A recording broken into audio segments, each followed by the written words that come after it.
नमस्कार विद्यार्थियों, एक बार फिर मैं आपका अपने YouTube चैनल पर हार्दिक स्वागत अभिनंदन करता हूं। कल वाले टॉपिक में अपन ने भारत में राष्ट्रवाद के उदय, महात्मा गांधी के आगमन से लेकर अपन ने खिलाफत आंदोलन तक पढ़ा था। कल मैंने आपको कुछ प्रश्नों पर जो है वो बताया था।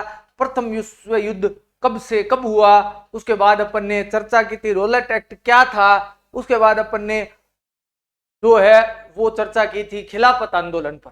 आज उससे आगे अपन बढ़कर जो है वो आगे के टॉपिकों पर विचार करेंगे। आज अपन पढ़ेंगे गांधी जी द्वारा चलाया गया भारत में सबसे बड़ा आंदोलन। गांधी जी ने भारत में बहुत सारे आंदोलन चलाए थे। कल मैंने आपको बताया था कि गांधी जी ने सबसे पहले 1917 में चंपारण आंदोलन चलाया था, उसके बाद खेड़ा किसान आंदोलन, उसके बाद खिलाफत आंदोलन। अब अगला आंदोलन अपन पढ़ने जा रहे हैं असहयोग आंदोलन। अब सबसे पहली बात तो असहयोग आंदोलन है क्या? असहयोग अपने को समझना होगा। असहयोग मतलब सहयोग नहीं करना।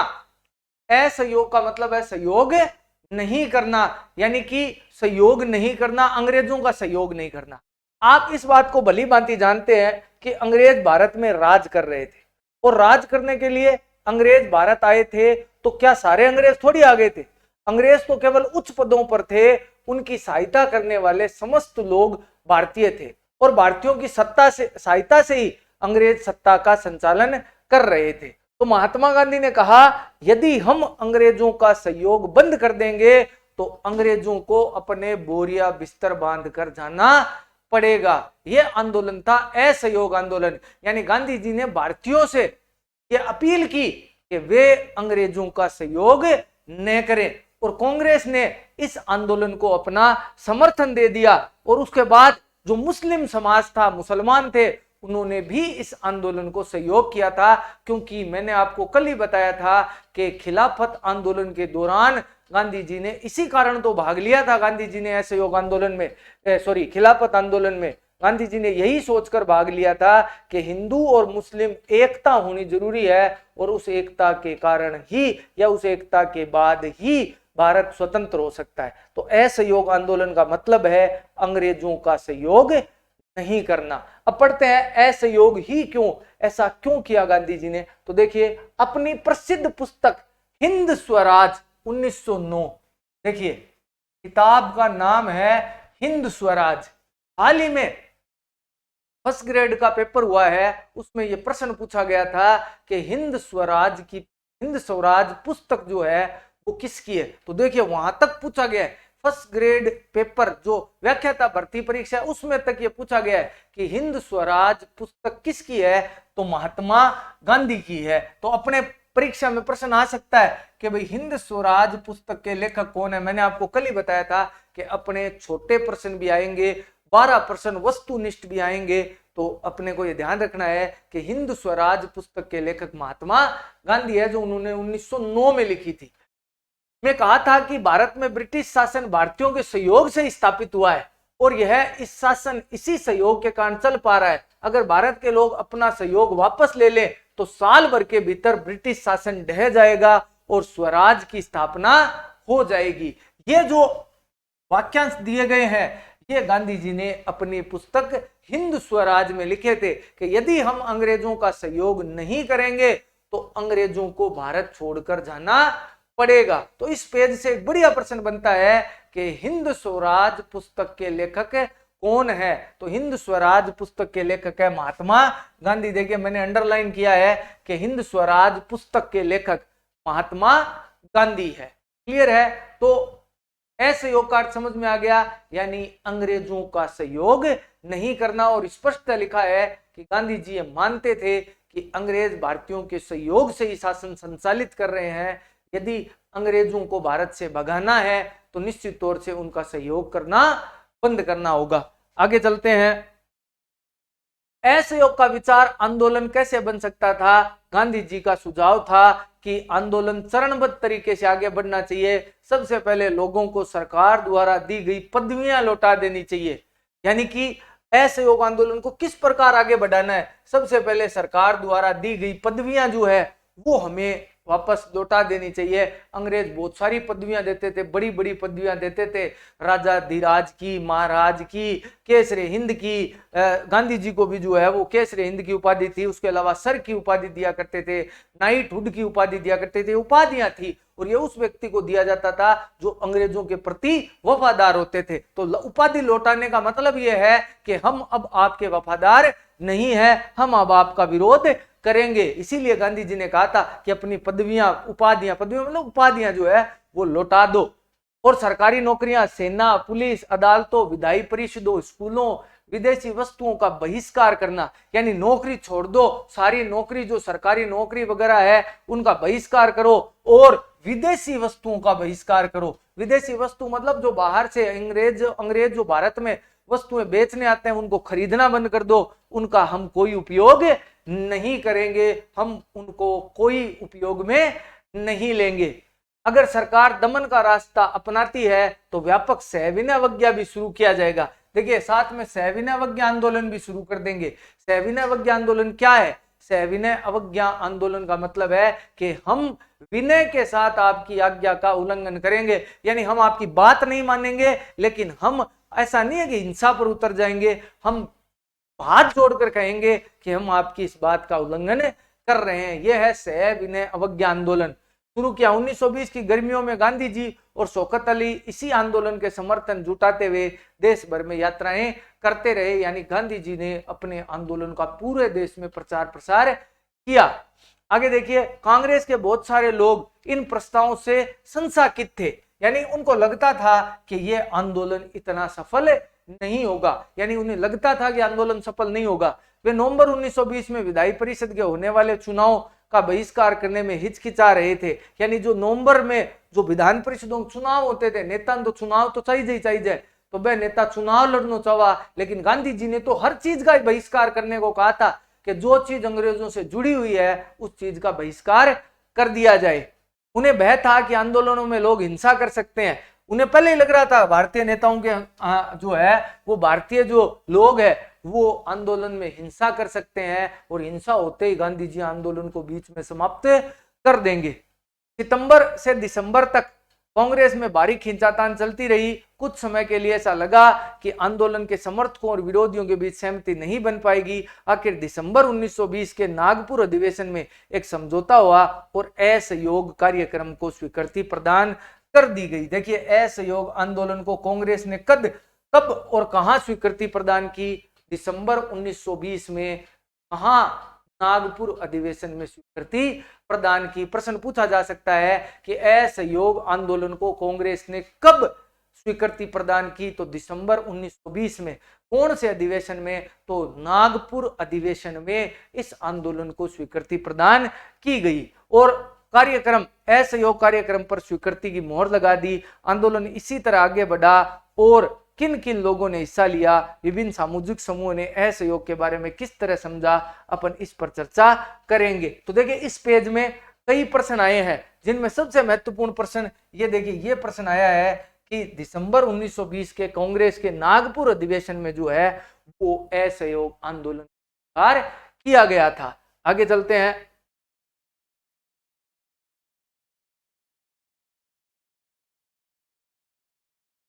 ये देखिए, ये चित्र विदेशी कपड़ों का बहिष्कार से संबंधित चित्र है। लोग विदेशी कपड़ों का बहिष्कार कर रहे हैं। उसकी देखिए होली जो है वो जला रहे हैं। होली उनके द्वारा इन विदेशी कपड़ों की जलाई जा रही है। तो ये जो है वो उस समय का चित्र है।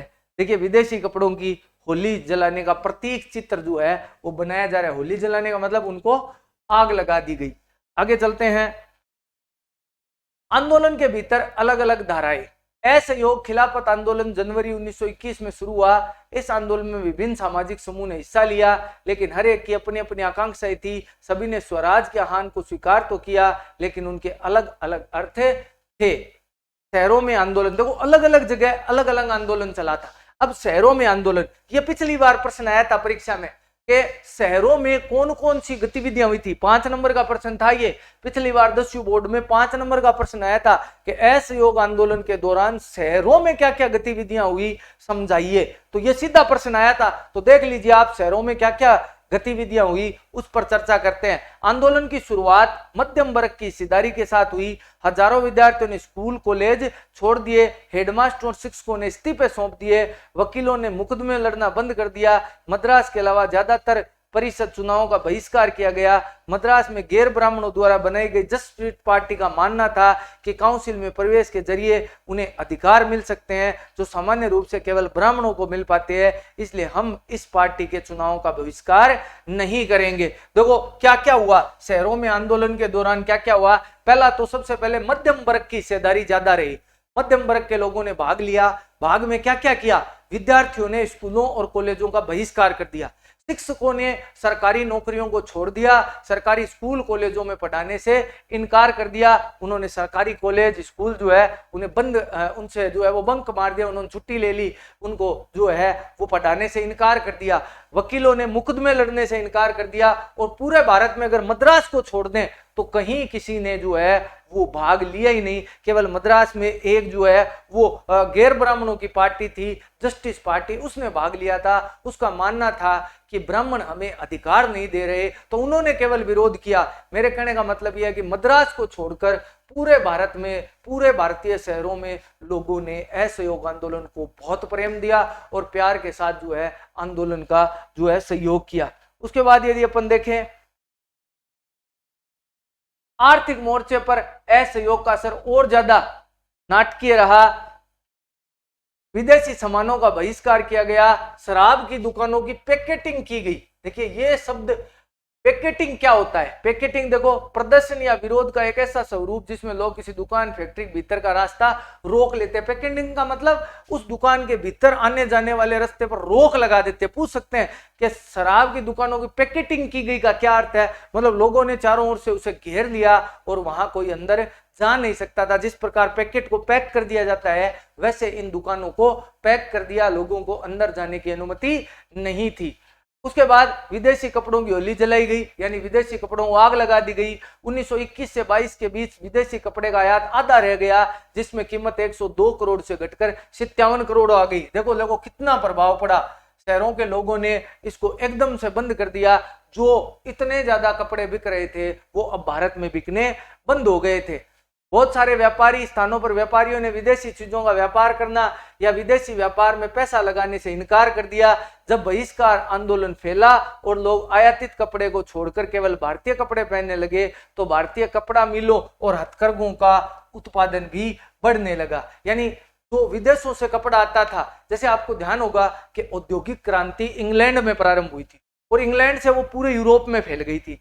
भारत में इंग्लैंड का राज था तो इंग्लैंड से भारत में कपड़ा आता था। अब मशीनों से बना कपड़ा सस्ता होता था, हालांकि भारत का बना कपड़ा इंग्लैंड के कपड़े से बढ़िया था, लेकिन भारत का कपड़ा बना एक तो हाथ से बना होता था, इस प्रकार थोड़ा महंगा होता था। और अंग्रेजों ने क्या किया, उस कपड़े पर बहुत ज्यादा टैक्स लगा दिए थे, इसलिए भारतीय कपड़ा बिकना बिल्कुल बंद हो गया था। अब इस आंदोलन के कारण, कौन से आंदोलन, असहयोग आंदोलन के कारण भारतीय लोगों ने विदेशी कपड़ों का बहिष्कार किया, जिसका फायदा भारतीय कपड़ों को मिला और भारतीय कपड़ा भी भारत में बिकना शुरू हो गया। देखिए कितना फायदा हुआ। कुछ समय बाद शहरों में आंदोलन धीमा पड़ने लगा। इसके कई कारण थे। खादी का कपड़ा मिलों पे भारी पैमाने पर बनने वाले कपड़ों के मुकाबले का प्रयोग महंगा होता था, गरीब उसे खरीद नहीं सकते थे। वे मिलों के कपड़ों का लंबे समय तक बहिष्कार कैसे कर सकते थे। ब्रिटिश संस्थानों के बहिष्कार से भी समस्या पैदा हो गई। आंदोलन की कामयाबी के लिए वैकल्पिक भारतीय संस्थाओं की स्थापना जरूरी थी ताकि ब्रिटिश संस्थाओं के स्थान पर उनका प्रयोग किया जा सके, लेकिन वैकल्पिक संस्थाओं की स्थापना की प्रक्रिया बहुत धीमी थी। फलस्वरूप विद्यार्थी और शिक्षक सरकारी स्कूलों में लौटने लगे और वकील दोबारा सरकारी अदालतों में दिखने लगे। देखो अब शहरों में क्या हुआ, शहरों में प्रारंभ में लोगों ने बढ़ चढ़कर हिस्सा लिया, एकदम से बढ़ चढ़कर लोगों ने हिस्सा लिया, लेकिन धीरे धीरे क्या हुआ कि लोगों की स्थितियां खराब होती चली गई। खराब कैसे होती चली गई कि पहले तो एक नंबर की बात करें तो गरीब लोग कहां जाए। मैंने आपको भी बताया कि इंग्लैंड से आने वाला कपड़ा सस्ता होता था, भारत में बनने वाला कपड़ा महंगा होता था। अब एक गरीब आदमी कब तक भारत में बना कपड़ा खरीदे, वो महंगा कपड़ा कैसे यूज करे। 2 नंबर बात, स्कूल कॉलेज छोड़ दे तो घर बैठे करेंगे क्या, नौकरी पैसा, व्यक्ति को पैसा कहाँ से आएगा, उसकी स्थितियां खराब हो गई तो वो करेगा क्या, इसलिए उसे जाना पड़ा, स्कूल कॉलेज ज्वाइन करने पड़े। छात्र छात्राओं की जो है वो विद्यार्थियों की पढ़ाई चौपट हो गई तो वो क्या करे, घर बैठे उन्होंने भी विद्यालय जाना शुरू कर दिया। और साथ ही साथ वकील भी घर बैठ कर करेंगे क्या, तो वे भी कोर्ट कचहरी जाने लगे। शहरों में 1-1.5 साल आंदोलन बहुत तेज चला, लेकिन बाद में ये धीमा पड़ गया। तो प्रश्न आए कि भाई शहरों में जो है वो आंदोलन कैसा था, तो शहरों में प्रारंभ में बहुत बढ़िया था। मध्यम वर्ग ने इस आंदोलन को शुरू किया और मध्यम वर्ग ने बढ़ चढ़कर इसमें भाग लिया। जो सरकारी स्कूल कॉलेजों में पढ़ने वाले विद्यार्थी थे उन्होंने स्कूलों को छोड़ दिया, सरकारी स्कूलों में पढ़ाने वाले अध्यापकों ने जो है वो नौकरी छोड़ दी, वकीलों ने जो है वो कोर्ट केस लड़ना छोड़ दिया, शराब के दुकानों की पैकेटिंग की गई, विदेशी कपड़ों की होली जलाई गई। आंदोलन बहुत द्रुत गति से चला था। ये कुछ क्रियाएं हुई थी। अब देखो ग्रामीण इलाकों में क्या हुआ, शहरों से बढ़कर असहयोग आंदोलन देहात में भी फैल गया। युद्ध के बाद विभिन्न भागों में चले किसानों एवं आदिवासियों के संघर्ष भी इस आंदोलन में समा गए। यानी आदिवासी कौन होता है, वे लोग जो जंगलों में रहते हैं और जिनका आधुनिक समाज से ज्यादा संपर्क होता नहीं है, ऐसे निवासियों को आदिवासी कहा जाता है। उन्होंने भी इस आंदोलन में भाग लिया था। आगे देखें तो अवध में सन्यासी बाबा रामचंद्र किसानों का नेतृत्व कर रहे थे। बाबा रामचंद्र इससे पहले फिजी में गिरमिटिया मजदूर के तौर पर काम कर चुके थे। देखो एक नया शब्द आया है, उसका नाम है गिरमिटिया मजदूर। ये शब्द देखिए आप कि गिरमिटिया क्या होता है, तो गिरमिटिया मजदूर क्या होता है। औपनिवेशिक काल में, यहाँ देखिए दिया हुआ है, औपनिवेशिक काल में बहुत सारे लोगों को काम करने के लिए फुजी, गयाना, वेस्ट इंडीज आदि स्थानों पर ले जाया गया। उन्हें बाद में गिरमिटिया कहा जाने लगा। इन्हें एक अनुबंध के तहत ले जाया जाता था। इसी एग्रीमेंट को मजदूर गिरमिट कहने लगे, जिससे आगे चलकर मजदूरों को गिरमिटिया मजदूर कहा जाने लगा। अंग्रेज उन्हें क्या कहते थे, इंटरप्रेटेड लेबर कहा जाता था। तो ये जो है वो क्या थे, इंडिपेंडेंट लेबर कहा जाता था।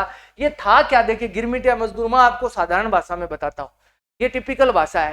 देखो लोगों को काम करने के लिए दूसरे देश ले जाया जाता था। उन दूसरे देशों में 2 प्रॉब्लम थी।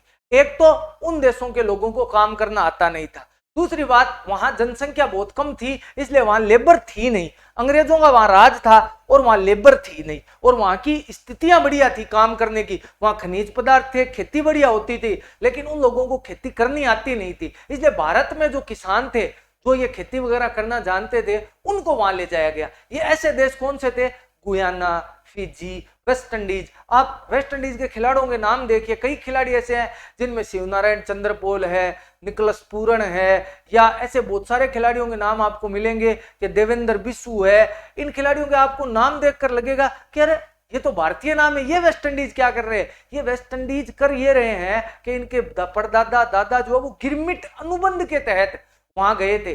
गिरमिट एक अनुबंध था। अब मैं आपको दोबारा बता देता हूं कि ऐसे लोग तो जिन्हें काम करने के लिए फिजी, गयाना, वेस्ट इंडीज ले जाया गया, वहां ले जाकर उन मजदूरों को जो है वो जिस अनुबंध के तहत ले जाया जाता था, उस अनुबंध का नाम गिरमिट अनुबंध था। और बाद में आगे चलकर ये मजदूर जो है वो गिरमिटिया मजदूर कहलाए, यानी उस गिरमिट अनुबंध का नाम था। यानी एक जो अनुबंध पत्र पर साइन करवाते थे उसे गिरमिट कहा जाता था, और उस गिरमिट के नाम पर इन मजदूरों का नाम गिरमिटिया मजदूर रखा गया। पीछे एक प्रश्न आया था ऐसा कि गिरमिटिया मजदूर किसे कहते हैं, लिखिए। तो उन्होंने गिरमिटिया जो मजदूर है उसका एक बच्चे ने उत्तर लिखा था कि जो मजदूर मिट्टी में गिर गिर कर काम करता है उसे गिरमिटिया मजदूर कहा जाता है। तो मिट्टी में गिरने वाला मजदूर गिरमिटिया नहीं है। गिरमिटिया मजदूर वो है जो अनुबंध पत्र के तहत उन्हें वेस्ट इंडीज, फिजी, गुयाना कई देशों में ले जाया गया और उन्होंने वहां काम किया। उन मजदूरों को गिरमिटिया मजदूर कहा जाता है। तो प्रश्न आ सकता है गिरमिटिया मजदूर किसे कहा गया। तो गिरमिटिया मजदूर वे है जो फिजी, गुयाना, वेस्ट इंडीज कई देश गए और वहां उन्होंने जो है वो काम किया। उन्हें जिस अनुबंध के तहत वहां ले जाया गया उस अनुबंध पत्र को जो है वो गिरमिट कहा जाता था, और बाद में आगे चलकर वे मजदूर गिरमिटिया मजदूर कहलाए थे। वेस्ट इंडीज में बहुत सारे ऐसे खिलाड़ी हैं जिनका नाम आपने सुना होगा। ट्रिनिडाद एंड टोबैको में तो बहुत ज्यादा लोग हैं। वहां की तो प्रधानमंत्री रही है कमला जो है वो कमला प्रसाद बसेसर, एक महिला वहां की प्रधानमंत्री रही है जो है वो भारतीय मूल की थी। उनके दादा परदादा कभी गिरमिटिया मजदूर रहे होंगे। पीएस नायपॉल एक महान उपन्यासकार है, उन्होंने कई किताबें लिखी है, उन्हें नोबेल पुरस्कार भी मिला है। वे भी जो है उनके माता पिता भी गोयाना के हैं शायद, और वे जो है वो गिरमिटिया मजदूर के तौर पर उनके दादा परदादा वहां गए थे। तो ये गिरमिटिया मजदूर आगे चलते हैं के तौर पर काम कर चुके थे। उनका आंदोलन तालुकादारों और जमींदारों के खिलाफ था जो किसानों से भारी भरकम लगान और तरह तरह के कर वसूल कर रहे थे। किसानों को बेगार करनी पड़ती थी। बेगार का मतलब क्या होता है? बेगार का मतलब बिना पैसे दिए काम करवाना बेगार कहलाता है, यानी फोकट में ही रगड़नो बेगार कहला, मोटी बात है। पट्टेदार के तौर पर उनके पट्टे निश्चित नहीं होते थे, उन्हें बार बार पट्टे की जमीन से हटा दिया जाता था। मतलब किसानों के मालिकाना हक नहीं थे, ताकि जमीन पर कोई अधिकार स्थापित न हो सके। किसानों की मांग थी कि लगान कम किया जाए, बेगार खत्म हो और दमनकारी जमींदारों का सामाजिक बहिष्कार किया जाए। ये गांवों में हो रहा था। देखिए गांवों में गांव जैसी मांगे हैं कि बेगार खत्म की जाए, दमनकारी नीतियां खत्म की जाए, लगान को कम किया जाए, ये सब बातें थी। बेगार को बंद किया जाए।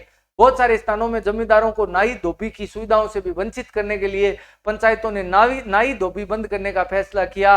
1920 में जवाहरलाल नेहरू ने अवध के गांवों का दौरा किया, गांव वालों की बातचीत और उनकी व्यथा समझने का प्रयास किया।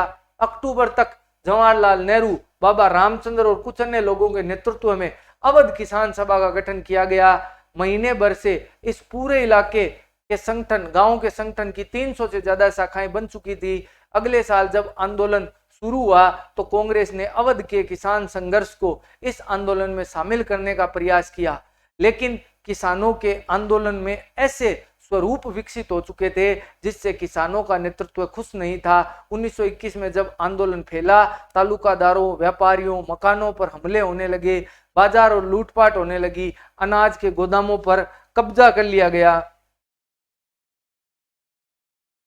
बहुत सारे स्थानीय किसानों को समझा कि गांधी जी ने बहुत सारे अनाज के गोदामों पर कब्जा कर लिया। बहुत सारे स्थानों पर स्थानीय नेता किसानों को समझा रहे थे कि गांधी जी ने ऐलान कर दिया कि अब कोई लगान नहीं भरेगा और जमीन गरीबों में बांट दी जाएगी।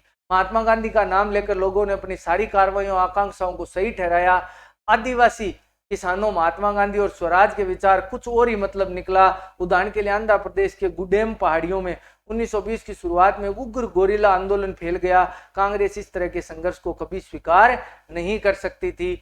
अन्य वन, अब देखिए ये जो है वो आंदोलन यहाँ हुआ था। उस आंदोलन में गांधी जी के नाम का गलत फायदा भी उठाया गया, लोगों को भड़काया गया। कई जगह जो है वो उग्र आंदोलन भी हुए, उसका समर्थन गांधी जी ने कभी किया नहीं था। आगे चलते हैं, पाठ को आगे ले चलते हैं। इस तरह के क्षेत्रों में वहां भी अंग्रेजी सरकार ने बड़े बड़े जंगलों के दाखिल होने पर पाबंदी लगा दी। इन जंगलों में न तो मवेशियों को चरा सकते थे, न जलावन की लकड़ियां और फसलों को बीन सकते थे। जहां पहाड़ों से लोग परेशान और गुस्से में थे, न केवल रोजी रोटी पर असर पड़ रहा था बल्कि उन्हें लगता था कि परंपरागत अधिकार भी छीने जा रहे हैं।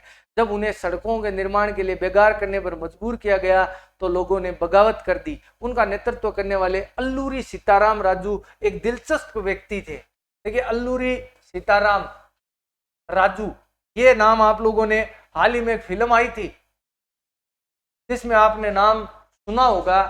साउथ की एक बहुत ही शानदार मूवी जो आई थी, उस मूवी में आपने जो एक जो है वो नेता का नाम जो था जिसने आंदोलन में भाग लिया था वो इन्हीं से प्रेरित था।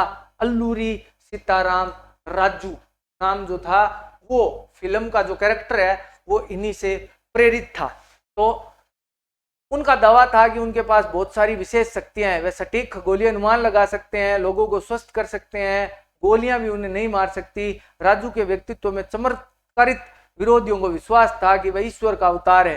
राजू महात्मा गांधी की महानतम के गुणों को गाते थे। उनका कहना था कि वह असहयोग आंदोलन से प्रेरित है। उन्होंने लोगों को खादी पहनने और शराब छोड़ने के लिए प्रेरित किया। साथ ही उन्होंने दावा किया कि भारत अहिंसा के बल पर नहीं, केवल बल प्रयोग के जरिए आजाद हो सकता है। गुडेम विद्रोहियों ने पुलिस थानों पर हमले किए, ब्रिटिश अधिकारियों को मारने की कोशिश की, स्वराज की प्राप्ति के लिए गोरिल्ला युद्ध चलाते रहे।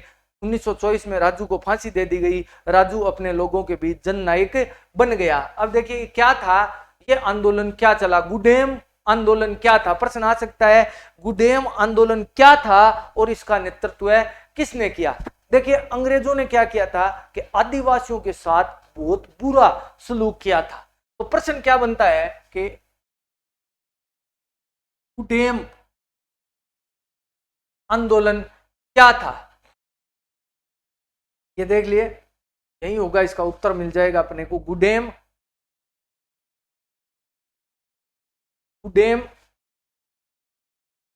आंदोलन क्या था और का नेतृत्व किया। तो देखिए गुडेम आंदोलन क्या था, पहले तो ये बता देता हूं। गुडेम आंदोलन क्या था कि आंध्र प्रदेश में जो आदिवासी थे उन पर अंग्रेजों ने प्रतिबंध लगा दिया कि ना वो जंगलों में जा सकते हैं, ना जंगलों के पेड़ों को काट सकते हैं और ना वहां से किसी प्रकार का कोई सामान प्राप्त नहीं कर सकते। साथ ही उन्हें जो है वो गांव में सड़क वगैरह बनाई जाती थी, रेलवे लाइन जो बनाई जाती थी उसमें उन्हें बेगार करने के लिए मजबूर किया गया। बेगार का मतलब उन्हें बिना पैसे दिए काम करवाया गया, जिससे जो है वो ये किसान बहुत ज्यादा नाराज हो गए और उन्होंने विद्रोह कर दिया। इसी विद्रोह को गुडेम विद्रोह के नाम से जाना जाता है। ये आंध्र प्रदेश में हुआ था। इसका नेतृत्व किसने किया था? इसका नेतृत्व अल्लूरी सीताराम राजू के द्वारा किया गया था। हालांकि अल्लूरी सीताराम राजू स्वयं को गांधी जी का जो है वो अनुयायी मानते थे, लेकिन साथ ही ये एक बात में विश्वास करते थे जो गांधी के सिद्धांतों के एकदम विपरीत थी। जहां गांधी ये मानते थे कि गांधी ये मानते थे अहिंसा ही हमें आजादी दिला सकती है, उसके उलट ये मानते थे कि जब तक विरोध नहीं किया जाएगा तब तक स्वराज्य प्राप्त नहीं किया जा सकता। सीताराम राजू को गिरफ्तार कर लिया गया और बाद में इन्हें फांसी दे दी गई। आगे देखिए बागवानों में स्वराज, बागवानों में किस प्रकार स्वराज हुआ। देखिए महात्मा गांधी के विचारों की स्वराज अवधारणा के बारे में मजदूरों की अपनी समझ थी।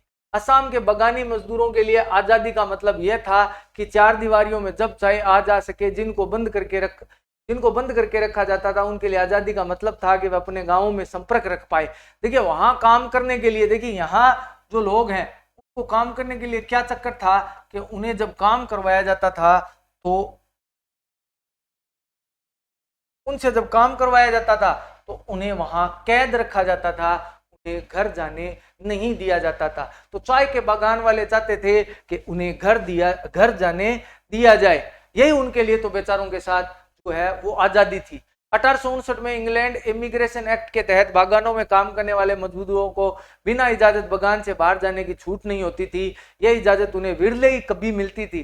जब उन्होंने असहयोग आंदोलन के बारे में सुना तो हजारों मजदूर अपने अधिकारियों की अवहेलना करने लगे। उन्होंने बागान छोड़ दिए और अपने घरों को चल दिए। उनको लगता था कि अब गांधी जी का राज आ रहा है, इसलिए वह अब हर एक को गांव में जमीन मिल जाएगी, लेकिन वे अपने मंजिल पर नहीं पहुंच पाए। रेलवे स्टीमरों की हड़ताल के कारण वे रास्ते में ही कहीं फंस कर रह गए। उन्हें पुलिस ने पकड़ लिया और बुरी तरह उनकी पिटाई की। अब साथ साथ ये भी तो था कि वो निकल तो गए वहां से, लेकिन रेलवे भी तो काम करने वाले भारतीय थे और उन्होंने भी काम करने से इनकार कर दिया था। ये बड़ी विपदा हुई बेचारों के साथ, उन्हें बहुत मारा गया, पीटा गया।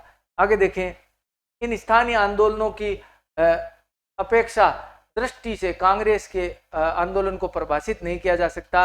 उन्होंने तो स्वराज शब्द को अपने हिसाब से अर्थ निकाल लिया था। उनके लिए ऐसे युग का घोतक जब सारे कष्ट और मुसीबत खत्म हो जाएंगे, उन्होंने तो यही सोचा था कि सारे कष्ट और मुसीबत खत्म हो जाएंगे। इसी सोचकर लोगों ने आंदोलन में भाग लिया था, लेकिन ऐसा नहीं था। सभी जो है वो सबके लिए स्वराज का अर्थ एक जैसा नहीं था। आगे देखिए, आदिवासियों ने गांधी जी के नाम का नारा लगाया और स्वतंत्र भारत की हुंकार भरी, तो एक अखिल भारतीय आंदोलन की भावनात्मक स्तर पर जुड़े हुए थे। जब वे गांधी जी का नाम लेकर काम करते या अपने आंदोलन को कांग्रेस के आंदोलन से जोड़कर देखते, तो वास्तव में एक ऐसा आंदोलन का अंग बन जाता था जिनका अपने इलाके तक ही सीमित नहीं था। अब देखिए, चोरा चोरी कांड क्या था। अब सबसे पहले बात करते हैं चोरा चोरी कांड। चोरा चोरी कांड वो कांड है जिसके कारण असहयोग आंदोलन को समाप्त कर दिया गया। अब प्रश्न ये बनता है कि असहयोग आंदोलन क्यों समाप्त किया गया? असहयोग आंदोलन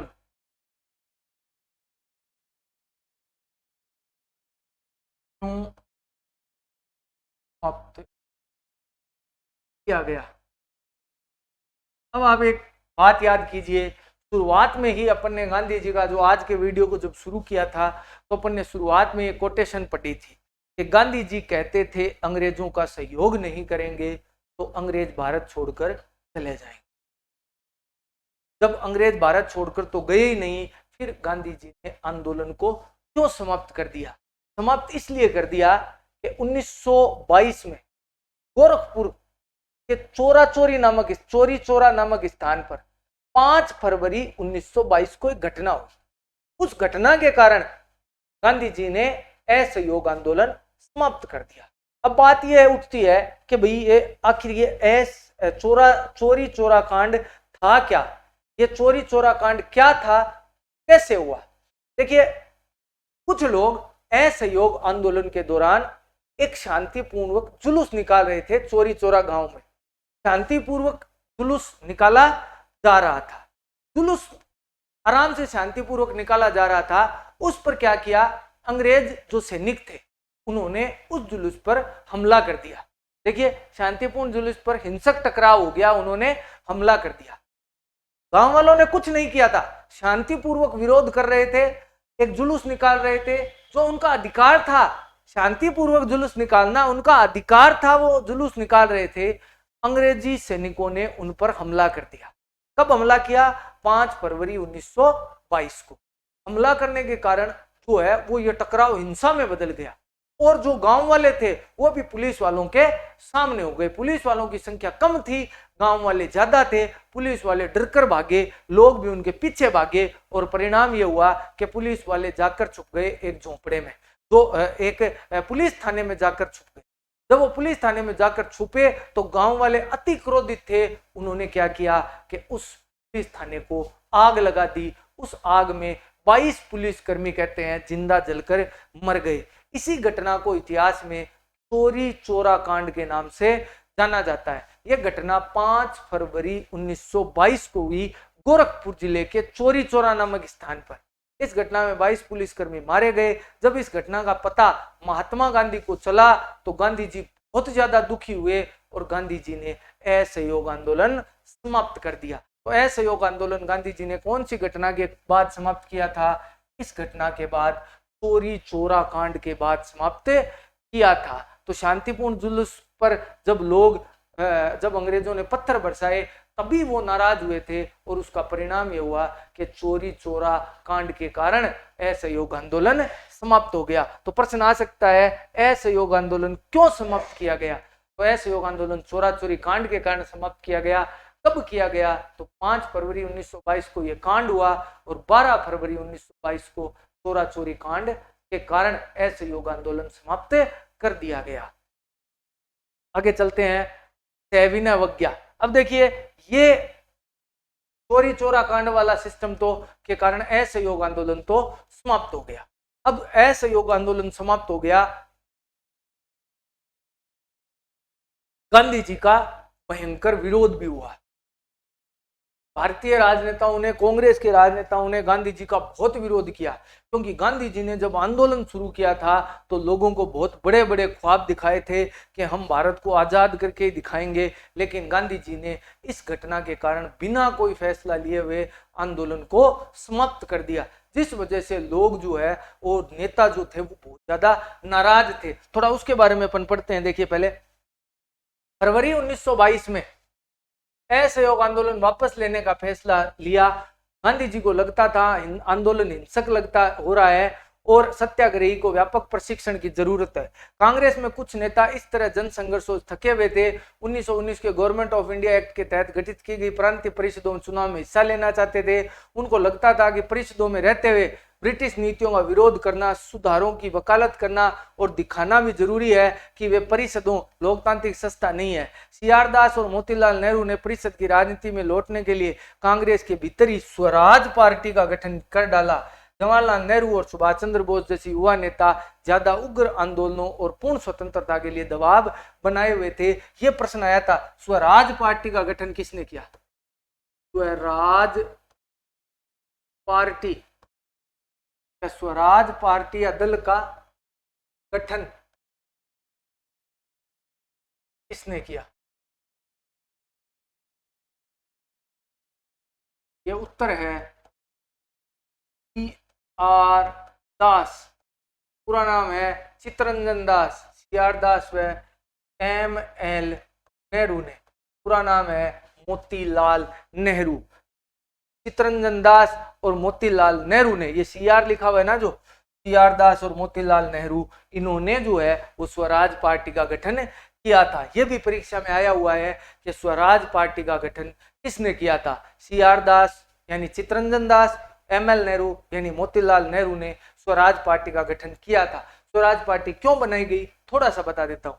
स्वराज पार्टी इसलिए बनाई गई ताकि कांग्रेस जो है वो चुनाव में भाग नहीं ले रही थी। कांग्रेस चुनाव में भाग नहीं ले रही थी, नेताओं को चुनाव में भाग लेना था, क्योंकि उन्होंने कहा कि अब असहयोग आंदोलन तो आपने समाप्त कर दिया, तो हम आंदोलनों में हम चुनाव में भाग लेना चाहते हैं। जबकि कांग्रेस ने कहा कि भाई गांधी जी के कथनानुसार हम इन चुनाव में भाग नहीं लेंगे। तो इन नेताओं ने अलग दल बना लिया जिसका नाम उन्होंने स्वराज पार्टी रखा। तो स्वराज पार्टी का प्रश्न आया हुआ है, थोड़ा ध्यान रखना।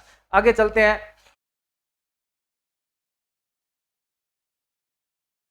आंतरिक असहमति के इस माहौल में दो तत्व ऐसे भी थे जिन्होंने 20 के दशक के आखिरी सालों में भारतीय राजनीति की रूपरेखा को बदल दिया। फिर आर्थिक मंदी का असर 1926 से कृषि की कीमतें बढ़ने लगी, गिरने लगी और 1930 के बाद तो पूरी तरह धराशायी हो गई। कृषि उत्पादों की मांग गिरी और निर्यात कम होने लगा, तो कृषि किसानों ने अपनी उपज बेचना और लगान चुकाना भी भारी पड़ने लगा। 1930 तक ग्रामीण इलाकों में भारी उथल पुथल गुजरने लगा। अब आप देखिए 1930 में मंदी आई थी पूरी दुनिया में, ये महामंदी कहलाती है। 1930 की मंदी को महामंदी कहलाती है। अगले पार्ट में अपन इसके बारे में नेक्स्ट वीडियो में पूरे विचार से, पूरे मनोयोग से विचार करेंगे इस पर। इसी पृष्ठभूमि में ब्रिटेन की नई टोरी सरकार ने सर जॉन साइमन के नेतृत्व में एक वैधानिक आयोग का गठन कर दिया। राष्ट्रवादी आंदोलन के जवाब में गठित किए गए इस आयोग ने भारत में संवैधानिक व्यवस्था की कार्यशैली का अध्ययन करना था और इसके सुझाव देने थे। इस आयोग में एक भी भारतीय नहीं सदस्य था, सारे अंग्रेज थे। 1928 में जब साइमन कमीशन भारत पहुंचा तो इसका स्वागत साइमन गो बैक यानी साइमन कमीशन वापस जाओ के नारों से किया गया। कांग्रेस, मुस्लिम लीग, सभी पार्टियों ने प्रदर्शन में हिस्सा लिया। इस विरोध को शांत करने के लिए लॉर्ड इरविन ने अक्टूबर 1929 में भारत को डोमिनियन स्टेट का गोलमाल सा ऐलान कर दिया। देखिए पहले बात, दो प्रश्न बनते हैं। पहला प्रश्न तो यह बनता है कि साइमन कमीशन क्या था और भारतीयों ने इसका विरोध क्यों किया। तो प्रश्न लिख देता हूं मैं, प्रश्न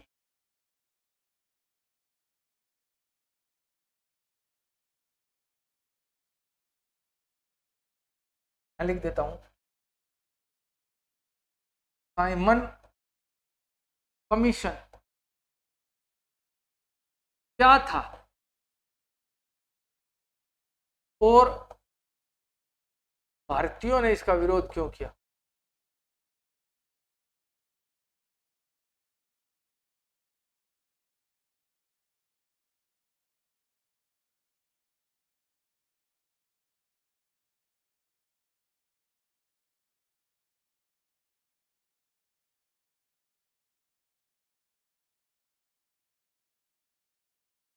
और भारतीयों ने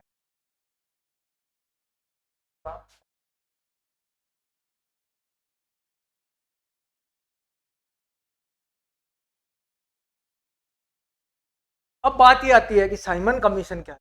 देखो 1919 में भारत में एक कानून लागू किया गया था जिसे भारत शासन अधिनियम कहा जाता है। भारत शासन अधिनियम 1919 कहा जाता है। इस कानून में एक प्रावधान था कि 10 साल बाद इस कानून की जांच करने के लिए एक आयोग बनाया जाएगा। उसी कानून की जांच करने के लिए जो आयोग बनाया गया था, उस आयोग का अध्यक्ष सर जॉन साइमन था, इसलिए इस कमीशन को साइमन कमीशन कहा जाता है।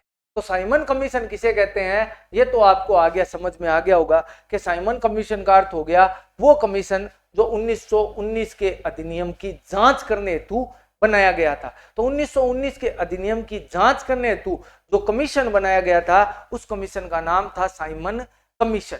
अब दूसरा प्रश्न आता है कि भारतीयों ने इसका विरोध क्यों किया। भारतीयों ने इसका विरोध इसलिए किया, सीधी सी बात है कि कानून बनाया गया था अंग्रेजों द्वारा। किसके लिए बनाया गया था? भारतीयों के लिए बनाया गया था, अंग्रेजों द्वारा। कानून पर फीडबैक देने का काम, यानी कानून हम पर लागू किया गया है तो फीडबैक हम देंगे। फीडबैक देने का अधिकार हमें है, हमें पता है कि कानून सही है गलत है। इंग्लैंड बैठे अंग्रेज को क्या पता कि कानून सही है या गलत है? अब ये पता नहीं था। अंग्रेजों ने क्या किया, साइमन को भेज दिया कि जा जा और जाके कानून की जांच कर।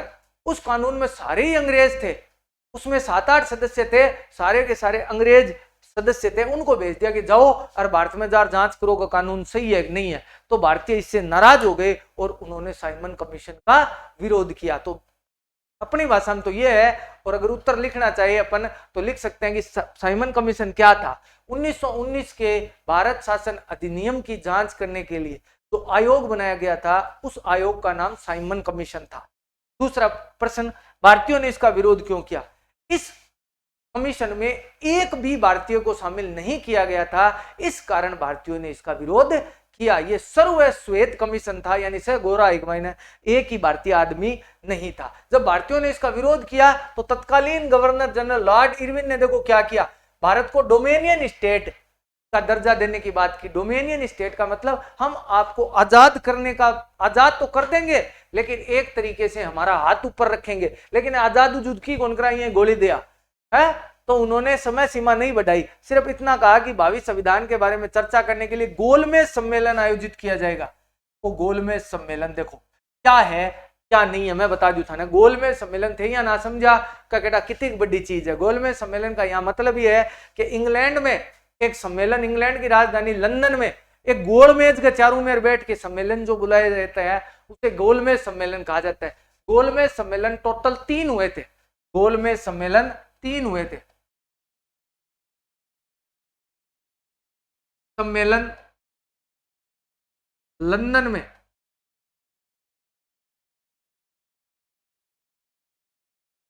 आयोजित हुए। इनकी संख्या 3 थी। 3 हाँ गोलमेज सम्मेलन। Number 1 1930, number 2 1931, number 3 1932।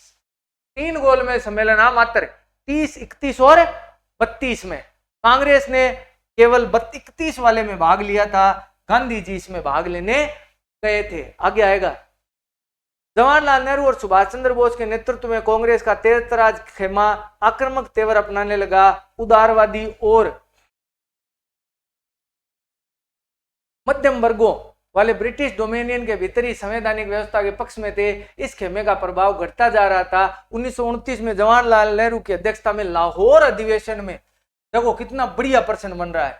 1929 के कांग्रेस के लाहौर अधिवेशन में जो है वो पूर्ण स्वराज्य की मांग का औपचारिक ऐलान किया गया और 26 जनवरी 1930 को स्वतंत्रता दिवस के रूप में मनाया गया। इस दिन लोग पूर्ण स्वराज्य के लिए संघर्ष की शपथ लेंगे और इस उत्सव को बहुत ही कम लोगों ने ध्यान दिया। अब स्वतंत्रता से अमूर्त विचारों को रोजमर्रा की जिंदगी में ठोस मुद्दों से जोड़ने के लिए महात्मा गांधी को कोई और ही रास्ता ढूंढना था। अब देखो ये प्रश्न बहुत शानदार बनता है कि भारत में पूर्ण स्वराज्य की मांग कब की। भारत ने पूर्ण स्वराज्य की मांग की लाहौर अधिवेशन में, 1929 के लाहौर अधिवेशन में। 1929 के लाहौर अधिवेशन में कांग्रेस ने पहली बार पूर्ण स्वराज्य की मांग की। यानी पूर्ण स्वराज्य का मतलब अंग्रेजों को पूरी तरह भारत छोड़कर जाना पड़ेगा, डोमेनियन स्टेट की हम जो है वो कतई स्वीकार नहीं करेंगे। हम पूरी तरह आजाद रहेंगे, हम किसी भी सूरत में डोमिनियन स्टेट का दर्जा नहीं लेंगे। और ये इस 1929 के दिसंबर अधिवेशन की अध्यक्षता किसने की थी? ये लाहौर अधिवेशन की अध्यक्षता की थी पंडित जवाहरलाल नेहरू ने। प्रश्न पूछा जा सकता है कि पहला प्रश्न तो ये बन सकता है कि भारत में पूर्ण स्वराज्य की मांग कांग्रेस के किस अधिवेशन में की गई? तो दिसंबर 1929 के लाहौर अधिवेशन में की गई।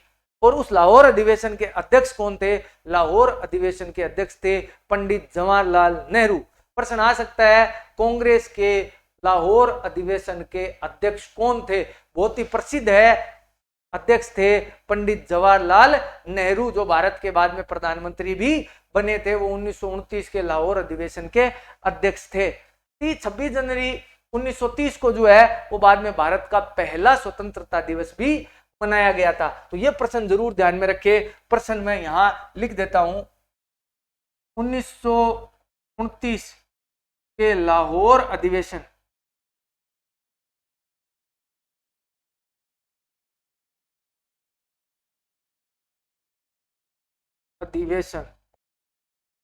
के अध्यक्ष कौन थे?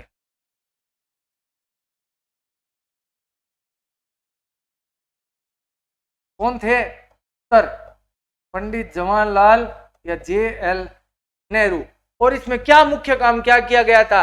इसमें पहली बार कांग्रेस ने पूर्ण स्वराज्य की मांग की थी। अब हम पूरी तरह आजाद होना चाहते हैं। अब गांधी जी का थोड़ा सिक्का घसने लगा था, तो गांधी जी ने एक नया आंदोलन शुरू किया।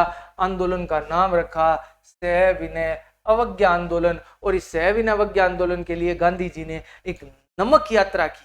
अब नमक यात्रा की है, देखिए आप लोगों ने निश्चित तौर पर एक कहानी पढ़ी होगी, नमक का दारोगा।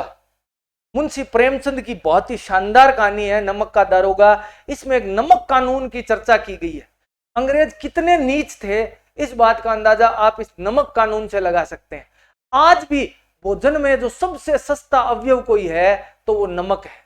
अंग्रेजों ने क्या किया कि एक कानून बना दिया। इस कानून के तहत ना तो भारतीय नमक बना सकते थे और ना उसका व्यापार कर सकते थे। अब सोचो, लूण ही अपन बनान कौन दे अंग्रेजड़ा, मतलब ना तो लूण बना सकते थे और न लूण का व्यापार कर सकते थे। आप सोचिए कितनी मतलब जो है वो ये बहुत ही कितना खराब फैसला था। आज सबसे सस्ता जो अगर कोई चीज है आज भी नमक है, और नमक के ऊपर उन्होंने कानून बना दिया कि न आप नमक का व्यापार कर सकते हैं और ना आप नमक बना सकते हैं। गांधी जी ने इस नमक कानून को तोड़ने के लिए एक यात्रा की जिसे दांडी मार्च के नाम से जाना जाता है। इसे नमक यात्रा कहते हैं। और इस दांडी यात्रा के साथ ही गांधी जी ने सविनय अवज्ञा आंदोलन प्रारंभ किया था। देखो, देश को एकजुट करने के लिए महात्मा गांधी ने एक नमक एक शक्तिशाली प्रतीक दिखाई दिया। 31 जनवरी 1930 को उन्होंने वाइसराय इरविन को एक खत लिखा। इस खत में उन्होंने 11 मांगों का उल्लेख किया, जिनमें कुछ सामान्य मांगे थी और कुछ मांगे उद्योगपतियों से लेकर किसानों तक जुड़ी हुई थी। गांधी जी इन मांगों के जरिए समाज के सभी वर्गों को साथ में जोड़ना चाहते थे और उनके अभियान में शामिल हो सके। इसमें महत्वपूर्ण मांग नमक कर जो खत्म करने की मांग की गई। नमक का अमीर और गरीब सभी इस्तेमाल करते थे। यह भोजन का एक अभिन्न अंग था, इसलिए नमक पर कर और उसके उत्पादन पर सरकारी इजारेदारी को गांधी जी ने ब्रिटिश सत्ता का दमनकारी पहलू बताया।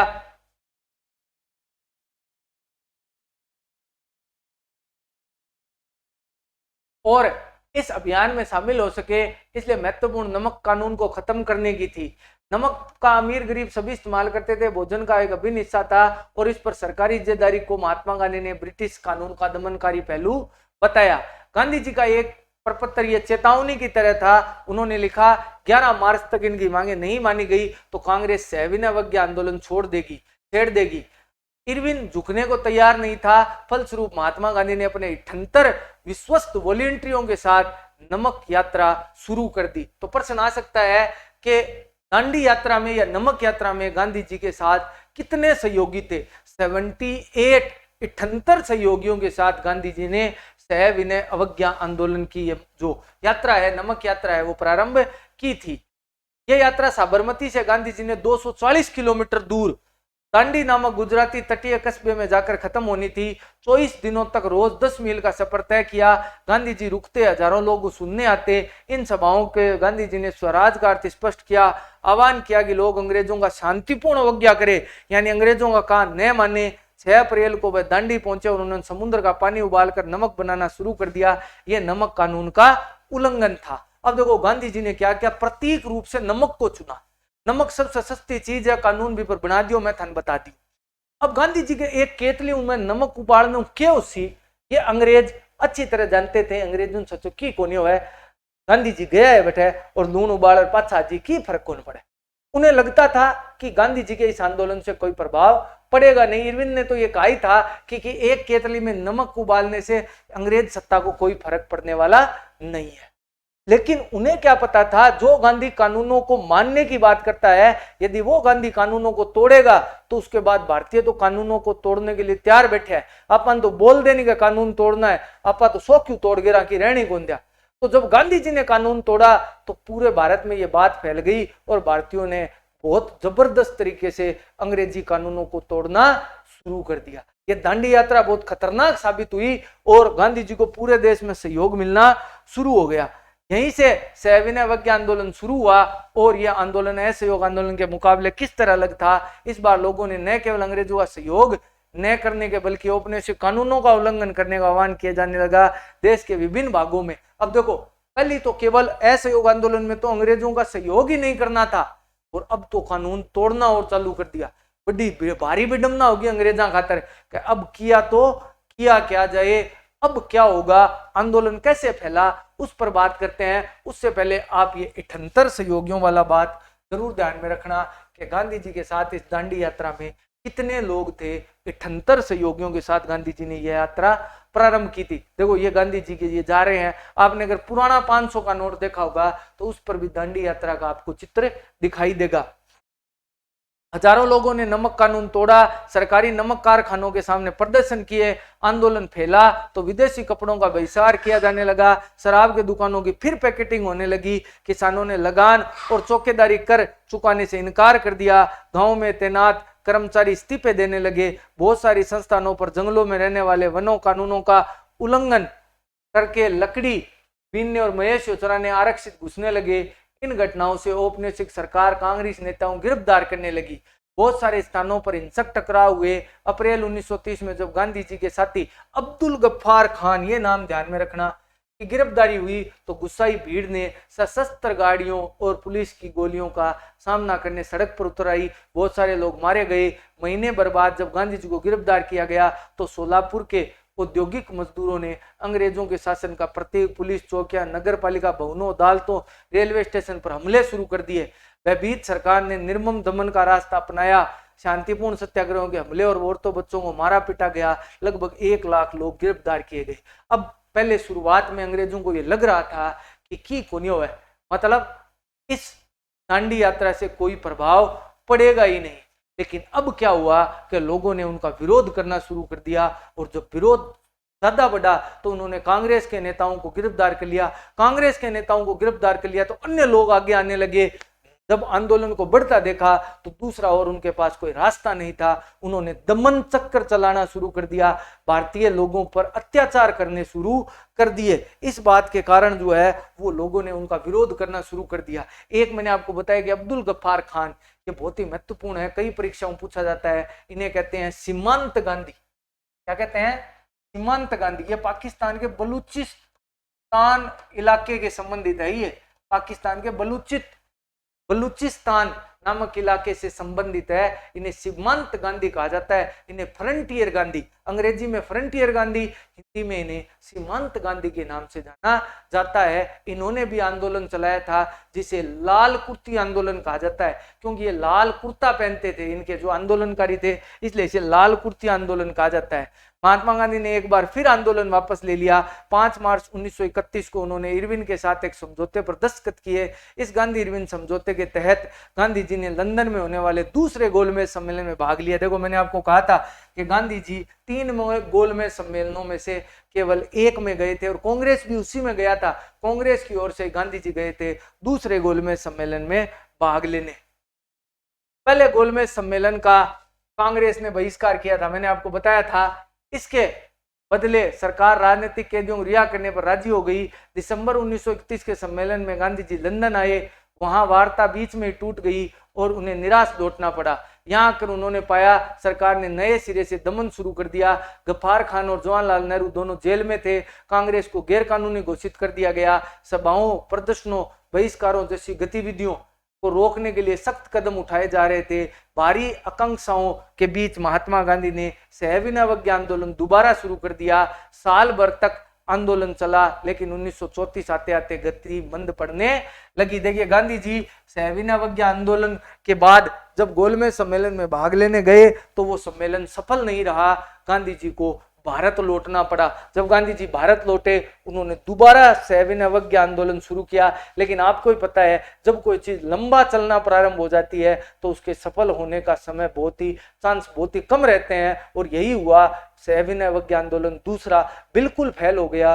वो इतना उसको कोई फर्क पड़ा नहीं, उसको इतना ज्यादा लाभ मिला नहीं। तो लाभ नहीं मिला तो बाद में क्या आंदोलन चला, क्या उसमें लोगों के विचार थे, उस पर अपन पढ़ते हैं। देखो, लोगों ने आंदोलन में कैसे हिस्सा लिया। आइए देखिए, सिविल नाफरमानी यानी सविनय आंदोलन में शामिल विभिन्न सामाजिक समूह कौन थे, उन्होंने आंदोलन में हिस्सा क्यों लिया, उनके आदर्श क्या थे, उन्होंने स्वराज के क्या मायने थे। गांव में संपन्न किसान समुदाय जैसे गुजरात के पाटीदार मतलब पटेल, ये जो है पाटीदार का मतलब यहाँ पटेल जो समुदाय है, गुजरात का बहुत ही संपन्न समुदाय है। उत्तर प्रदेश के जाट आंदोलन में सक्रिय हुए। व्यवसायिक फसलों की खेती करने के कारण व्यापार में मंदी और गिरती कीमतों से वो बहुत परेशान थे। उनकी नकद आय खत्म होने लगी। सरकार लगान चुकाना नामुमकिन हो गया। सरकार लगान कम करने को तैयार नहीं थी। चारों तरफ असंतोष था। संपन्न किसानों ने सविनय आंदोलन में बढ़ चढ़कर हिस्सा लिया। उन्होंने एक समुदाय को एकजुट किया और फिर अनुच्छेद सदस्यों को बहिष्कार करने पर मजबूर किया। इसमें स्वराज्य की लड़ाई में भारी लगान के खिलाफ लड़ाई थी। लेकिन जब 1931 में लगान घटे बिना ही आंदोलन वापस ले लिया गया तो उन्हें भारी निराशा हुई। फलस्वरूप 1932 में दोबारा जब आंदोलन हुआ तो बहुतों ने इसमें हिस्सा लेने से ही इनकार कर दिया। लोगों की खुद की भी बहुत सारी आशाएं थी, वो गांधी जी के सविनय आंदोलन से पूरी नहीं हुई। प्रारंभ में उन्हें लगा कि गांधी जी उनकी मांगों को भी उठाएंगे, लेकिन गांधी जी ने उनकी मांगों को इतना तरजीह दिया नहीं। और उसका परिणाम यह हुआ कि इन लोगों ने अगला जब आंदोलन किया तो वो फेल क्यों हुआ, क्योंकि लोगों ने उसमें भाग लेने से इनकार कर दिया। आगे देखो, गरीब किसान केवल लगान में कभी नहीं चाहते थे। उनमें बहुत सारे किसान जमींदारों से पट्टे पर जमीन पर खेती कर रहे थे। महामंदी लंबी खिंची और नकद आमदनी गिरने लगी। छोटे पट्टेदारों के लिए जमीन का किराया चुकाना भी मुश्किल हो गया। वे चाहते उन्हें जमींदारों का भाड़ा चुकाना था, उन्हें माफ कर दिया जाए। उन्होंने कई रेडिकलों आंदोलनों में हिस्सा लिया जिनका नेतृत्व अक्सर समाजवादियों और कम्युनिस्टों के हाथों में होता था। अमीर किसानों और जमींदारों की नाराजगी से वैसे कांग्रेस भाड़ा विरोधी आंदोलन में समर्थन में प्राय हिचकिचाती थी। इस कारण गरीब किसानों और कांग्रेस के बीच संबंध अनिश्चित बने रहे। यानी कांग्रेस ने आंदोलन तो चलाए, लेकिन उन्होंने गरीब किसानों की ज्यादा मांगों को माना नहीं। उनका अटल लक्ष्य एक ही था, स्वराज की प्राप्ति। लेकिन स्वराज की प्राप्ति में किसान ये नहीं सोचते थे कि उन्हें अभी स्वराज चाहिए, उन्हें अपनी मांगे चाहिए। आम जनता को अपनी मांगों की बहुत ज्यादा चिंता थी। उन्हें अपनी मांगों को पूरा होने के लिए उन्होंने ये आंदोलन में भाग लिया था। जब दूसरी बार ये आंदोलन शुरू हुआ तो लोगों को पता था कि पहली बार हमें इतनी सफलता मिली नहीं, हमारी मांगे ज्यादा पूरी की नहीं गई, तो आगामी आंदोलन में भाग क्यों ले। और यही कारण था कि उन्होंने आंदोलन में भाग नहीं लिया और उसका परिणाम यह हुआ कि आंदोलन डूब गया, आंदोलन इतना सफल आया। ये भी एक कारण था।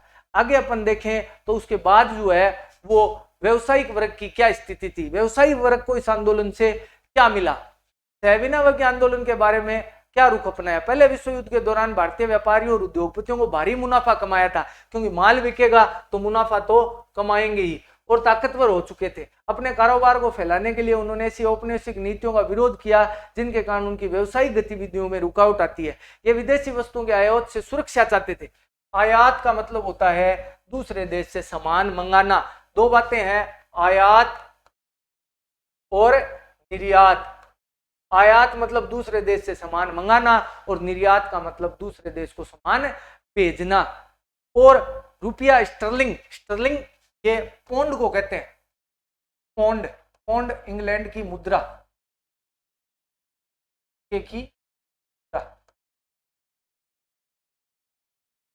की जो मुद्रा है उसे स्टर्लिंग या पौंड कहा जाता है। विनिमय अनुपात में बदलाव चाहते थे जिससे आयात में कमी आए। व्यवसायिक हितों की संगठित करने के लिए उन्होंने 1920 में भारतीय व्यवसायिक कांग्रेस, ये नाम याद रखना, भारतीय औद्योगिक व्यवसायिक Congress, Indian industrial and commercial Congress की स्थापना कब हुई? 1920 में। 1927 में फिक्की की स्थापना, ये फिक्की बहुत महत्वपूर्ण है, आज भी है, भारतीय वाणिज्य उद्योग परिसंघ, federal of Indian chamber and commerce industries, FICCI. आप फिक्की नाम याद रखिए कि फिक्की की स्थापना कब हुई? 1927 में। और कन्फर्म याद रखिए, पूछा जाता है परीक्षा में।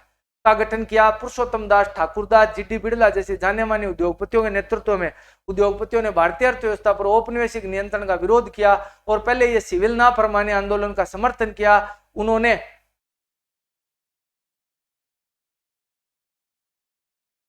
भारतीय अर्थव्यवस्था, उद्योगपतियों के नेतृत्व में अर्थव्यवस्था पर औपनिवेशिक नियंत्रण का विरोध किया, पहले सिविल नाफरमानी आंदोलन का समर्थन किया और बाद में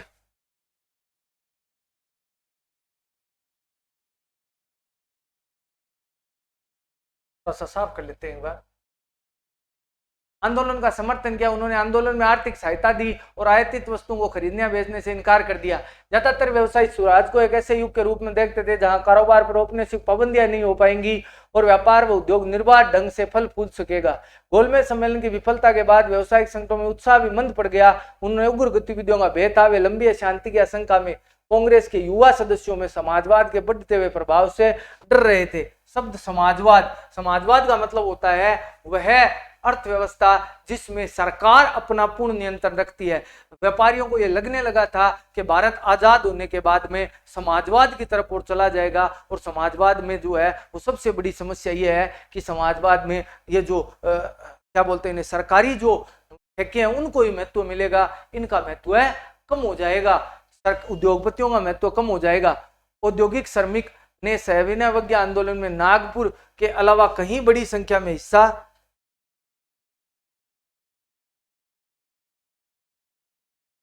नागपुर के अलावा कहीं बड़ी संख्या में हिस्सा नहीं लिया। जैसे जैसे उद्योगपति कांग्रेस के नजदीक आ रहे थे, मजदूर कांग्रेसी से छटकने लगे। फिर कुछ मजदूरों ने सविनय आंदोलन में हिस्सा लिया और उन्होंने विदेशी कपड़ों के बहिष्कार जैसे कुछ गांधीवादी विचारों पर कम वेतन व खराब काम स्थितियों के खिलाफ अपनी लड़ाई से जोड़ लिया। 1930 के रेलवे कामगारों और 1932 के गोदी कामगारों की हड़ताल हुई। 1930 में छोटा नागपुर की टिन खदानों के हजारों मजदूरों ने गांधी टोपी पहनकर रैलियों और बहिष्कार अभियानों का हिस्सा लिया। फिर भी कांग्रेस अपने कार्यक्रमों में मजदूरों की मांगों को समाहित करने में हिचकिचा रही थी। कांग्रेस को लगता था इससे वो उद्योगपति आंदोलन से दूर चले जाएंगे और साम्राज्यवाद विरोधी ताकतों में फूट पड़ेगी। सिविल नाफरमानी आंदोलन में औरतों ने बड़े पैमाने में हिस्सा लिया। गांधी जी के नमक सत्याग्रह के दौरान हजारों औरतें उनकी बात सुनने के लिए घर से बाहर आती थी। उन्होंने जुलूसों में हिस्सा लिया, नमक बनाया। देखिए महिलाएं भी देखिए किस मात्रा में बाहर निकली थी। बहुत सारी औरतें थी जिन्होंने इन आंदोलनों में भाग लिया था। उन्होंने विदेशी कपड़ों और शराब की दुकानों की पैकेटिंग की। बहुत सारी महिलाएं जेल भी गई। शहरी इलाकों में ऊंची जातियों की महिलाएं सक्रिय रही, जबकि ग्रामीण इलाकों में संपन्न किसान परिवारों की महिलाएं आंदोलन में हिस्सा ले रही थी। गांधी जी के आह्वान के बाद औरतों को राष्ट्र की सेवा का पवित्र उत्तरदायित्व दिखाई देने लगा, लेकिन सार्वजनिक भूमिका के इस इजाफे का मतलब नहीं था कि औरतों की स्थिति में कोई भारी बदलाव आने वाला था। गांधी जी का मानना था कि घर चलाना, चूल्हा चौका संभालना, अच्छी माँ व अच्छी पत्नी भूमिकाओं को निर्वह करना ही औरत का असली कर्तव्य है। इसलिए लंबे समय तक कांग्रेस संगठन में किसी भी महत्वपूर्ण पद पर औरतों को जगह देने से हिचकिचाती रही। कांग्रेस में उनकी प्रतीकात्मक उपस्थिति ही दिलचस्प थी। तो औरतों को गांधी जी भी नहीं चाहते थे कि वो ज्यादा आंदोलन में भाग ले। जिन्होंने लिया उनको भी गांधी जी ने इतना कोई महत्वपूर्ण पद दिया नहीं। उसका परिणाम यह हुआ कि महिलाएं ज्यादा कांग्रेस में सक्रिय रही नहीं। आगे देखिए सविनय आंदोलन की कुछ सीमाएं। सभी सामाजिक समूह स्वराज की अमूर्त अवधारणा से प्रभावित नहीं थे। ऐसा एक समूह राष्ट्र के अछूतों का था। वे 1930 के बाद खुद को दलित या उत्पीड़क कहने लगे थे। कांग्रेस ने लंबे समय तक दलितों पर ध्यान नहीं दिया था। क्योंकि कांग्रेस रूढ़िवादी स्वर्ण हिंदू सनातन पंथियों से भरी हुई थी, लेकिन महात्मा गांधी ने अस्पृश्यता को खत्म किए बिना 100 साल की स्वराज की स्थापना नहीं की जा सकती। देखिए, अस्पृश्यता का मतलब है कि एक दूसरे से स्पर्श करने से कोई आदमी अगर खराब होता है, उससे रिलेटेड अस्पृश्यता था। और गांधी जी मानते थे कि बिना इस अस्पृश्यता को दूर किए बिना समाज में सुधार हो नहीं सकता। तो गांधी जी इसे दूर करना चाहते थे और गांधी जी ने स्वयं को जो है वो अछूतो आंदोलन से जोड़ लिया। अब देखो, ये यही पढ़ेंगे अपन। अछूतों को हरिजन यानी ईश्वर की संतान बताया। देखिए, गांधी जी ने अछूतों को ईश्वर की संतान बताया। उन्होंने मंदिरों, सार्वजनिक तालाबों, सड़कों, कुओं पर समान अधिकार दिलाने के लिए सत्याग्रह किया।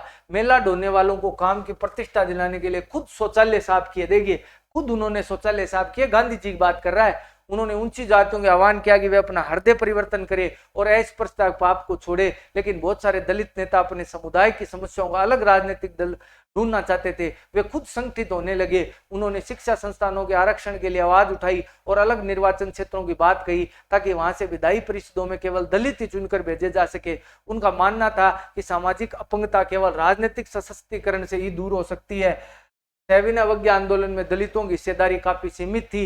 महाराष्ट्र और नागपुर क्षेत्र में यह बात आमतौर पर दिखाई देने लगी। इनके संगठन काफी मजबूत थे। अब देखिए, डॉक्टर अंबेडकर ने 1930 में दलित वर्ग एसोसिएशन, ये ध्यान रखना, दलित वर्ग एसोसिएशन की स्थापना कब और किसने की? देखो, दलित वर्ग एसोसिएशन की स्थापना 1930 में डॉक्टर अंबेडकर ने की। दलितों के लिए एक अलग निर्वाचन क्षेत्र का सवाल दूसरे गोलमेज सम्मेलन में महात्मा गांधी के साथ उनका काफी विवाद हुआ। जब ब्रिटिश सरकार ने अंबेडकर की मांग मान ली तो गांधी जी आमरण अनशन पर बैठ गए। उनका मत था कि दलितों को अलग निर्वाचन क्षेत्र की व्यवस्था के लिए एकीकरण की प्रक्रिया धीमी हो जाएगी। अब आप सोच रहे होंगे कि पृथक निर्वाचन क्षेत्र, अलग निर्वाचन क्षेत्र है क्या? अलग निर्वाचन क्षेत्र क्या है कि वे क्षेत्र जहां से केवल चुनाव लड़ने के लिए दलितों को तो टिकट मिले और दलित ही वोट डाले, उसको पृथक निर्वाचन क्षेत्र कहते हैं। गांधी जी इस बात का विरोध कर रहे थे। गांधी जी को ध्यान था कि मुसलमानों को पहले ही अलग निर्वाचन क्षेत्र मिल चुका है, अब मुसलमान तो हिंदुओं से दूर हो चुके हैं और यदि दलितों को पृथक निर्वाचन क्षेत्र मिल गए तो दलित भी हिंदुओं से दूर चले जाएंगे और भारत को आजाद करवाना मुश्किल हो जाएगा। इसलिए गांधी जी इसका विरोध कर रहे थे। गांधी जी ने जब अंग्रेजों ने इनको अलग निर्वाचन क्षेत्र दे दिए तो गांधी जी ने इसका विरोध किया।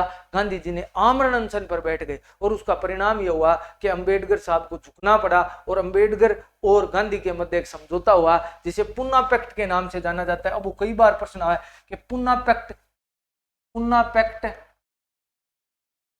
या पूना समझौता कब वह किसके मध्य हुआ?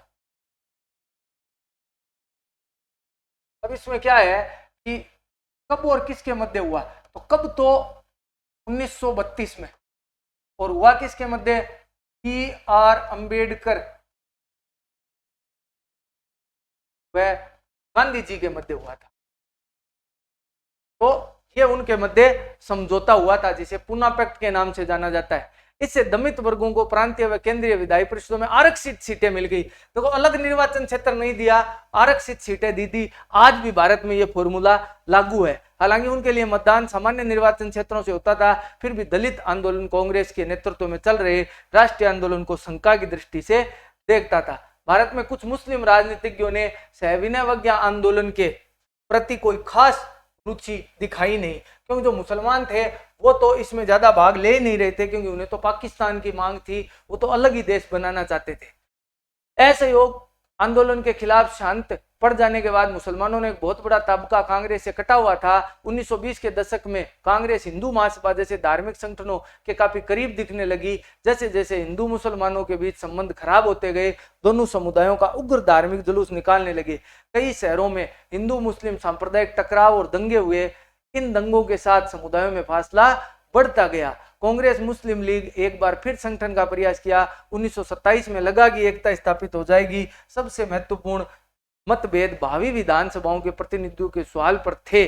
अब देखो, मुसलमानों ने हिंदुओं से धीरे धीरे अलग होने लगे, क्योंकि कई नेता उनके जो है वो अलग देश की मांग करना, हालांकि अलग देश की मांग बहुत बाद में शुरू हुई थी, लेकिन उनके मन में यह विचार यहीं से उठना शुरू हो गया था कि नेताओं ने मोहम्मद अली जिन्ना, ये वो आदमी है जिसने भारत के टुकड़े किए। मोहम्मद अली जिन्ना, इसे पाकिस्तान का संस्थापक और पाकिस्तान में कायदे आजम कहा जाता है। जहां पर गांधी जी ने राष्ट्रपिता कहा नहीं, वो मान लो मांगो राष्ट्रपिता है पाकिस्तान को, वो जो नए बात नहीं तो शायद पाकिस्तान नए बनात। वो टीबी को मरीज जो है उसने भारत के टुकड़े करवाए थे और भारत आजाद होने के बहुत थोड़े दिनों बाद में एक ऐसी इसकी मौत हुई थी, इसको खून ही नहीं दिया था पाकिस्तान वालों ने, और खून तो दूर की बात है, अस्पताल कौन गालियो इन्हें, और ये मर गया था रास्ते में एम्बुलेंस में ही। तो ये जो है वो मोहम्मद अली जिन्ना, जिसने भारत को जो है वो दो टुकड़े करने में महत्वपूर्ण भूमिका निभाई थी, का कहना था कि अगर मुसलमानों को केंद्रीय विधानसभा में आरक्षित सीटें दी जाए तो मुस्लिम बहुल प्रांतों में मुसलमानों की आबादी के अनुपात में प्रतिनिधित्व दिया जाए। वे मुसलमानों के लिए प्रत्यक्ष निर्वाचिका की मांग छोड़ने को तैयार नहीं थे। तैयार हो ही को नहीं, इनके दिमाग में ही तोड़ ही भारत ने प्रतिनिधित्व के सवाल पर बहस मुनासिबा चल रही थी। 1928 में आयोजित हुए एक सर्वदलीय सम्मेलन में हिंदू महासभा के एम.आर. जयकर ने समझौते के लिए प्रयास किए, खुलेआम निंदा शुरू कर दी, जिससे इस मुद्दे के समाधान की सारी संभावनाएं समाप्त हो गई। अब देखिए कांग्रेस में भी दो फाड़ थे, कई जो हिंदूवादी नेता थे वो मुसलमानों को साथ रखना ही नहीं चाहते थे, क्योंकि जो टकराव हुआ था उससे वो हिंदू भी नाराज थे। जब सहविनावज्ञ आंदोलन शुरू हुआ तो ये समुदायों के बीच संदेह का, अविश्वास का माहौल बना हुआ था। कांग्रेस के कटे हुए मुसलमानों का तबका संयुक्त मोर्चा संघर्ष के लिए तैयार नहीं था।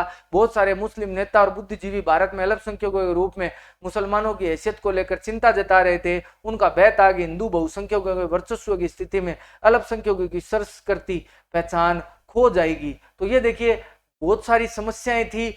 मुसलमानों को ऐसा लगता था कि यदि हिंदुओं का राज आ गया, भारत आजाद हो गया, तो हिंदुओं का राज आ जाएगा और हिंदुओं का राज आ जाने के बाद मुसलमानों की स्थिति खराब हो जाएगी। लेकिन मुझे तो 70 सालों में ऐसा कुछ दिखाई दिया नहीं। भारत में जो आज मुसलमानों की स्थिति बहुत ही बढ़िया है और भाईचारे के साथ भारत आगे बढ़ता है। भारत के मुसलमान उस पद तक पहुंचे हैं जो भारत का सर्वोच्च पद है राष्ट्रपति का। जाकिर हुसैन राष्ट्रपति बने हैं, उसके बाद फखरुद्दीन अली अहमद साहब राष्ट्रपति बने और अब्दुल कलाम साहब राष्ट्रपति बने हैं।